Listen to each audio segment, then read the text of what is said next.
तुम्ही पाहत आहात वार्ता.in. बातम्या, विचार, जोडणी. निवडणुकांचा धुराळा खाली बसलाय आणि आता तुमच्या आमच्या खिशाला महागाईचे चटके बसणार आहेत का? नमस्कार, मी जयश्री, वार्ता.in साठी. निवडणुका संपताच आता इंधन आणि महागाईचं खरं वास्तव समोर येऊ लागलंय. निवडणुकांच्या काळात पेट्रोल डिझेलचे दर शांत होते, पण आता निकाल लागताच केंद्र सरकारकडून इंधन बचतीचं आणि सोनं कमी खरेदी करण्याचं आवाहन होऊ लागलंय. याचा सरळ अर्थ काय?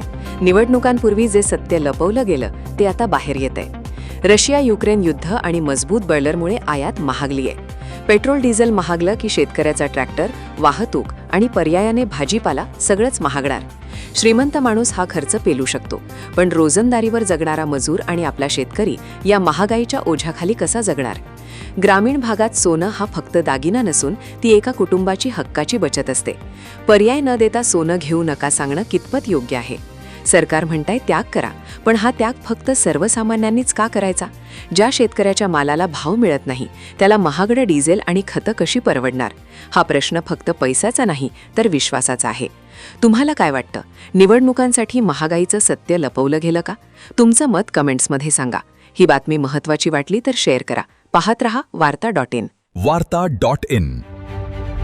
बातम्या, विचार, जोडणी. पुन्हा भेटूया.